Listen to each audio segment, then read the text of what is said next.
দিদি, ও দিদি, খেলা কেমন লাগছে? খুব তো বলেছিলেন খেলা হবে খেলা হবে, আসলে আপনার খেলাটা ধরা পড়ে গেছে। আপনি ভেবেছিলেন ওই অপদার্থ, চটি চাটা, নির্লজ্জ দলদাস পুলিশ আর প্রশাসনকে কাজে লাগাবেন, আর তারপর আপনার ওই ভুয়ো জেহাদি ভোটারগুলোকে দিয়ে ছাপ্পা করাবেন, আর তারপর ফাঁকা মাঠে গোল মেরে বেরিয়ে যাবেন। কিন্তু যত দিন যাচ্ছে, নির্বাচনের দিন যত এগোচ্ছে, একদিক থেকে কোর্ট, একদিক থেকে কমিশন, একদিক থেকে প্রধান বিরোধী দল বিজেপি, একদিক থেকে জনগণ, সকলে মিলে বুঝিয়ে দিচ্ছে আপনার খেলা শেষ। আর তাই যত যত দিন এগোচ্ছে না, তত একটা একটা করে ধাক্কা আসছে। আর গতকাল গতকাল তো একসঙ্গে পাঁচখানা ধাক্কা চলে এলো। এমন অবস্থা হয়ে গেছে, দিদিমণি এতদিন পরেও নিজের ভবানীপুর ছেড়ে বাইরে বেরোতে পারছেন না। গোটা বাংলা জেতা ছেড়ে দিন, ভবানীপুর জিততে পারবেন কিনা সেই নিয়ে টেনশনে তার ঘুম উড়ে যাচ্ছে।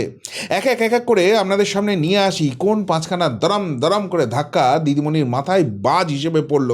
প্রথমেই যে ধাক্কাটার কথা বলবো, এবার রাজ্যে ৭৩ জন রিটার্নিং অফিসারকে সরালো কমিশন। অধিকাংশই মহকুমা শাসক, তালিকায় মমতার ভবানীপুরও। অর্থাৎ এই রাজ্যের যে নির্বাচন হয়, সেখানে ২৯৪টা যে বিধানসভা কেন্দ্র রয়েছে, সেখানে একজন করে রিটার্নিং অফিসার থাকেন। তিনি ওই বিধানসভার নির্বাচনের সর্বেসর্বা বলা যেতে পারে। এবং এখানে যথারীতি দিদিমণি এই MCC model code of conduct চালু হওয়ার আগে নিজের প্যারের লোকেদের বসিয়ে রেখে দিয়েছেন। ফলে বিরোধীদের উপর আক্রমণ হবে, তখন কোনো রকম কোনো মুভমেন্ট হবে না। আর বিরোধীদের পোস্টার ছেড়ে দেওয়া হবে, চুপ করে বসে থাকা হবে। আর সামান্য একটা তোলামূলের গায়ে কিচ্ছু যদি হয়, যদি পাল্টা আক্রমণ হয়, তখন রে রে রে রে করে প্রশাসন ব্যবস্থা দেখাবে। এরকম বহু কারচুপি এই সব রিটার্নিং অফিসারদের হাত ধরে হয়। কেউ স্বেচ্ছায় চটি চাটতে চাটতে করেন, আর কাউকে চাপে পড়ে করতে হয়। কিন্তু এবার এবার আর সেটি হইব না। এবারে সেই সেই রিটার্নিং ২৯৪ জন যে অফিসার রয়েছে, তার মধ্যে ৭৩ জনকে এখনই সরিয়ে দেওয়া হলো। অর্থাৎ নির্বাচনের আগে আরও স্টেপ হবে। দিদিমণির যে কটা জায়গা ছিল পুলিশ এবং প্রশাসনের, যেখান থেকে খেলাটা হতো, প্রত্যেকটা জায়গা নিউট্রালাইজ করে দেওয়া হচ্ছে। দিদিমণির জন্য আর খেলার লোক থাকছে না, তারা নিউট্রালি খেলবেন, কোনো রাজনৈতিক দলের হয়ে খেলবেন না। আর নিউট্রালি খেললে দিদিমণির খেলা যে শেষ, সেটা দিদিমণির থেকে ভালো কে বুঝতে পারেন? কলকাতার দুটি কেন্দ্র, ভবানীপুর এবং রাসবিহারী, সেই দুটি কেন্দ্রের রিটার্নিং অফিসারই সরিয়ে দেওয়া হলো। এর পাশাপাশি সবথেকে বেশি সরানো হয়েছে উত্তর ২৪ পরগনা জেলায়। আপনারা জানেন ৩৩ জন রিটার্নিং অফিসার থাকবে সেখানে, তার মধ্যে ১৩ জনকেই আপাতত সরিয়ে দেওয়া হলো।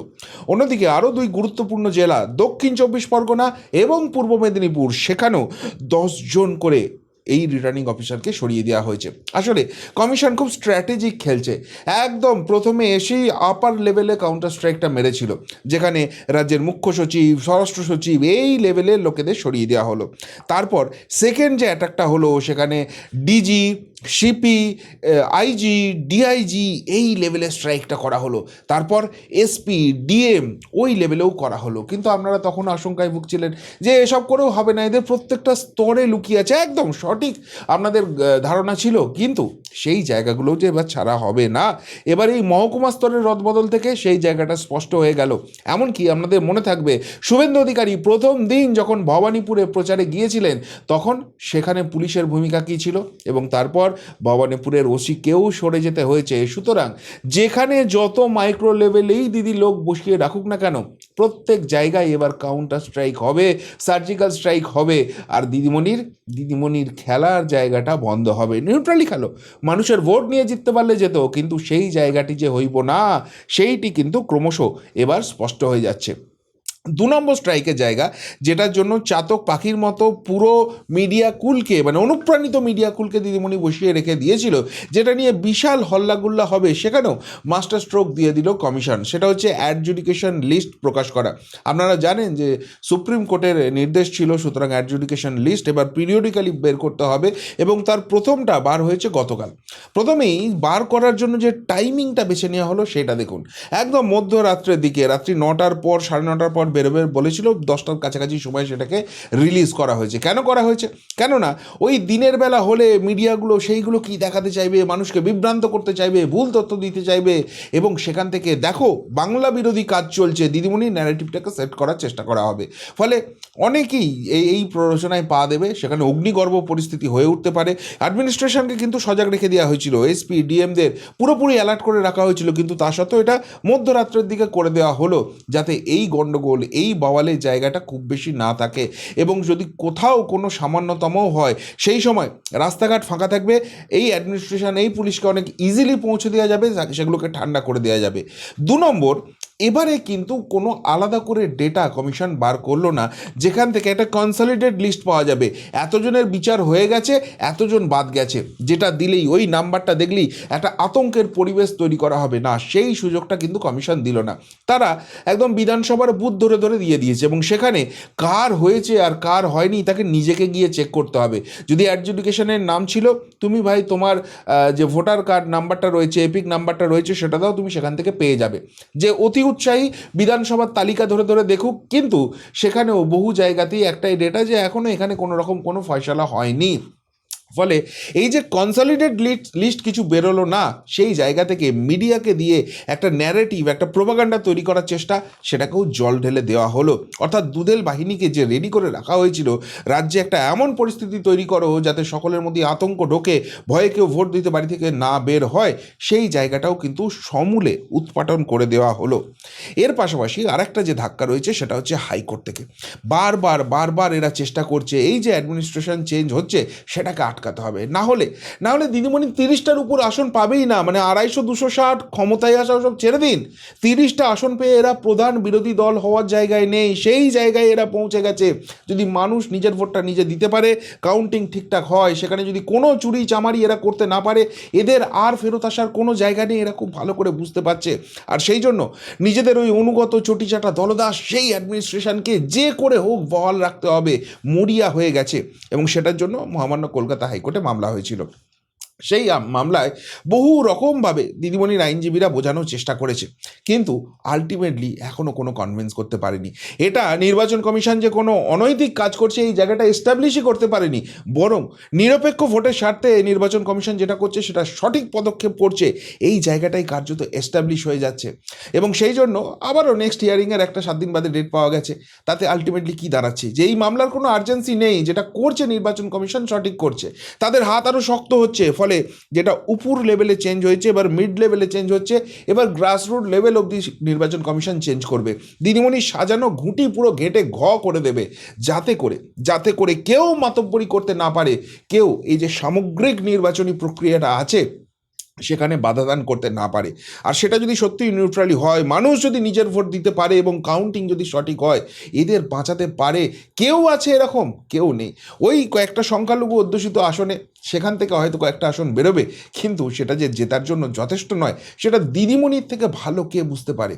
আবার উল্টো দিকে যখন নির্বাচন কমিশন, কোর্ট এইসব কাজ করছে, প্রধান বিরোধী দল বিজেপি তারাও কিন্তু অত্যন্ত ক্যালকুলেটিভ ওয়েতে নিজেদের ঘরটা গুছিয়ে নিচ্ছে। প্রত্যেকটা কেন্দ্রে জাজমেন্ট চলছে এবং সেখানকার বেস্ট সলিউশন বার করে নিয়ে আসা হচ্ছে, যার মধ্যে অন্যতম হচ্ছে বর্ষিয়ান কাউন্সিলর, কংগ্রেসের কাউন্সিলর সন্তোষ পাঠককে গতকাল যোগদান করানো। কেন এটা ইম্পর্টেন্ট হচ্ছে? দেখুন, সন্তোষ পাঠক কংগ্রেসের রাজনীতি করছেন, দীর্ঘদিন ধরে করছেন, এবং চৌরঙ্গি এলাকার তিনি হচ্ছেন কাউন্সিলর। এখন তিনি এই তৃণমূল জামানাতেও এই কংগ্রেস শূন্য হয়ে যাচ্ছে যেখানে প্রায় গোটা রাজ্য থেকে, সেখানেও কংগ্রেসের টিকিটে কিন্তু এখানে কাউন্সিলর হচ্ছেন, এবং কাউন্সিলরের মতো ভোট জেতা মানে তার ভোট করানোর ক্ষমতা আছে, তার নিজস্ব একটা ভোট ব্যাংক আছে, এবং সংখ্যালঘু অধ্যুষিত এলাকায়। এখন একে নিয়ে আসা মানে মোটামুটি ধরে নেওয়াই হচ্ছে যে চৌরঙ্গি যে বিধানসভা আসনটি রয়েছে সেখানে এই সন্তোষ পাঠককেই টিকিট দেওয়া হবে বিজেপির তরফ থেকে। আর তাহলে অন্যতম তৃণমূলের সেফ গড় চৌরঙ্গি, সেটা কিন্তু এবার টালমাটাল হয়ে গেল, সেটা কিন্তু এবার বিজেপির দিকে ঢলে পড়ার সম্ভাবনা রয়েছে। কারণ এখানে বিজেপি নিজেদের হিন্দু ভোটটা কনসলিডেট করে ফেলেছে। অভয়াকাণ্ডের পর, কসবা কাণ্ডের পর এখানকার যে শহুরে মধ্যবিত্ত ফ্ল্যাট বাড়ির ভোট আছে সেটা বিজেপির দিকে চলে এসছে।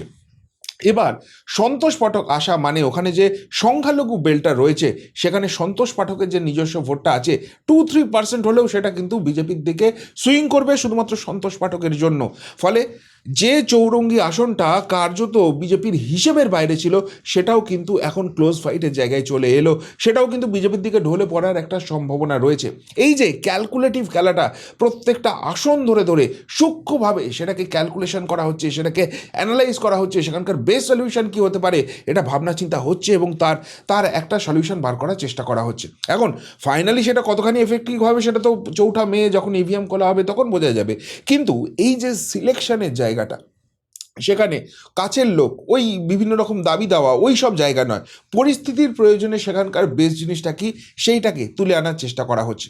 অন্যদিকে আর একটাও খুব ইম্পর্টেন্ট ইনফরমেশন কালকে মাননীয় বিরোধী দলনেতা শুভেন্দু অধিকারীর হাত ধরে এলো, সেটা হচ্ছে অভয়ার বাবা মা তারা ইতিমধ্যেই বিজেপিতে জয়েন করে গেছেন। আর এটা দিদিমণির রাজনৈতিক যাত্রার কফিনে কার্যত শেষ পেরেক হয়ে গেল। কেননা এই অভয়ার বাবা মা আসা মানে এই রাজ্যে নারী সুরক্ষা যে কোথায় রয়েছে, যেটা শহুরে ভোটটাকে কাঁপিয়ে দিয়েছে, সেই জায়গাটার ভোটটা কনসলিডেট হয়ে যাবে বিজেপির বাক্সে। যতই 1500 টাকা 1700 টাকা লক্ষ্মীর ভাণ্ডার দাও, সেটা দিয়ে এই রাজ্যের মহিলাদের সুরক্ষিত রাখা যাবে না। এই জায়গাটা অন্য অন্য একটা মাত্রা নিয়ে নেবে।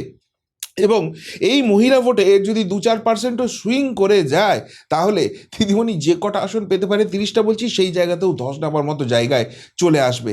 ফলে এই যে প্রত্যেকটা সেগমেন্টে একটা করে ইনক্লুশন হচ্ছে, সেটা কিন্তু দিদিমণির পায়ের তলার মাটি সেটা কিন্তু কাঁপিয়ে দিচ্ছে। কেন বলছি এই কথাটা? নির্বাচন ঘোষণা হয়ে গেছে আজকে প্রায় 8-10 দিন মতো হয়ে গেল, এখনও দিদিমণি নিজের খোলস ছেড়ে বেরোতে পারছে না, নিজের কেন্দ্র ছেড়ে বেরোতে পারছে না, সেইখানেই আটকে বসে আছে। আপনি ভাবুন তো, শুভেন্দু অধিকারী যেখানে বলে দিচ্ছেন নন্দীগ্রাম আসন আমার ভদ্রাসন, সেখানে কারোর কিছু প্রচারের দরকার নেই, যা করার সেখানকার মানুষই করে দেবে। সেখানে ভবানীপুর নাকি দিদিমণির ভদ্রাসন, সেই জায়গা থেকে তিনি বেরোতেই পাচ্ছেন না। সেখানে প্রত্যেকটা নেতা নেত্রীর উপর মনিটরিং চলছে যে সেখানে কোনো রকম কোনো সিঁধ কাটছে কিনা বিজেপি। এরা তৃণমূলের হয়ে কাজ করলেও আলটিমেটলি উল্টো দিকে কিছু করে দেবে না তো, সিসিটিভি মনিটরিংয়ে রাখার মতো করে তাদেরকে রাখতে হচ্ছে।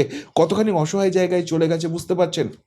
এবং কবে শেষ দেখেছেন যে ভবানীপুর নিয়ে খোদ মমতা বন্দ্যোপাধ্যায়কে এতখানি সময় ব্যয় করতে হচ্ছে, প্রত্যেকটা কাউন্সিলরের সঙ্গে, প্রত্যেকটা বুথ কর্মীর সঙ্গে তাকে মিটিং করতে হচ্ছে, এত দীর্ঘ সময় দিতে হচ্ছে।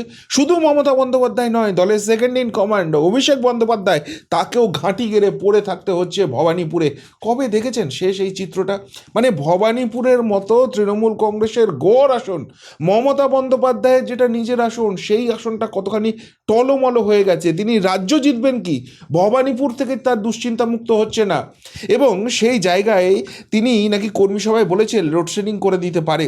2021 সালের নন্দীগ্রাম বিতর্ক উস্কে দিতে ভবানীপুর তৃণমূল কর্মীদের সতর্ক করলেন মমতা। অর্থাৎ এই ভবানীপুর যে কোনো মতেই সহজ লড়াই নয়, এই ভবানীপুরে হেরে যেতে পারেন, সেখানে শুভেন্দু অধিকারী ফ্যাক্টর হয়ে গেছে। তিনি নিজে প্রার্থী হওয়ার ফলে সেখানে কিন্তু অনেক কিছু ইকুয়েশন চেঞ্জ হয়ে গেছে, এটা তিনি নিজে বুঝতে পারছেন। প্রত্যেকটা কর্মীকে সেই জন্য তাকে সজাগ রাখতে হচ্ছে। আরে ভাই ভবানীপুর, আরে ভাই মমতা বন্দ্যোপাধ্যায় ড্যাং ড্যাং করে জিতে যাবে না, এইটা বলার জায়গায় নেই। তাহলে যেটা তৃণমূলের সেফেস্ট আসন, যেটা তৃণমূলের সবথেকে প্রিয় আসন, সেই আসনে যদি এই অবস্থা হয়ে যায়, বাকি আসনগুলোর কি হাল হয়েছে বুঝতে পারছেন। যদি খোদ দলের ক্যাপ্টেনের কনফিডেন্স এতখানি নড়ে যায়, যদি দলের শীর্ষ নেতৃত্ব এই আসন নিয়ে এত দুশ্চিন্তায় ভোগে, তাহলে বাকি আসনে বাকি কর্মীদের, বাকি যারা লড়ছেন তাদের কি অবস্থা হচ্ছে বুঝতে পারছেন। ফলে সব মিলিয়ে সিচুয়েশন কিন্তু অত্যন্ত গোলমেলে। কিন্তু তিনি যদি না বেরোন, তিনি যদি প্রচার না করেন, তাহলে ভবানীপুর হয়তো কোনো রকমে বাঁচিয়ে নিতে পারেন, কিন্তু বাকি রাজ্যের কি হবে? ক্ষমতায় তো থাকবেন না। ফলে তাকে শেষ অবধি বেরোতে হচ্ছে। কিন্তু বেরোলেও তার টেনশন কি এক ফোঁটাও কমছে? তিনি যেখানেই প্রচারে যান, তার ভয়টা, তার মনটা সমস্তটাই তো ভবানীপুরে পড়ে থাকছে। যে কারণে বলছে, দেখ আমি সারা বাংলায় দৌড়চ্ছি, আমার ঘর তোরা সামলাস।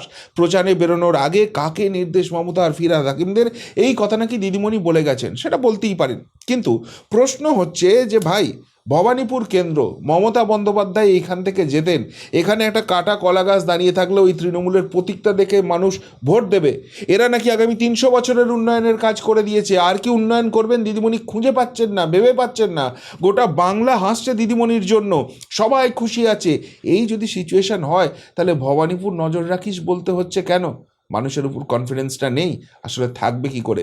তার কনফিডেন্স এতদিন ছিল ওই এশারের বিলুপ্ত হয়ে যাওয়া নামগুলোর জন্য, যে অবৈধ নামগুলো বাদ গেছে বলে সাধারণ মানুষের হাসি চওড়া হচ্ছে, বিরোধীদের হাসি চওড়া হচ্ছে, সেটাই তার মুখের হাসি শুকিয়ে নিচ্ছে। ফলে কোনো কিছুই ইকুয়েশন মিলছে না, কোনো কিছুই সমীকরণ মিলছে না। আর তাই টেনশান টেনশান আর টেনশান। আর যদি ক্যাপ্টেনের টেনশান এতখানি বেড়ে যায়, তার মনে এতখানি ভয় ঢুকে যায়, তার মনের মধ্যে হারার আতঙ্ক চেপে ধরে, তাহলে বাকি দলটার কি অবস্থা হবে বুঝতে পারছেন? আবারও বলছি না, হারা যেতে অনেক পরের কথা, এরা ভোটে লড়ার মতো জায়গাতে নেই। সেই জায়গাটা যত দিন যাচ্ছে খোদ দলনেত্রী মমতা বন্দ্যোপাধ্যায় কি মানুষের সামনে প্রকাশ করে ফেলছেন না? কি মনে হয় আপনাদের?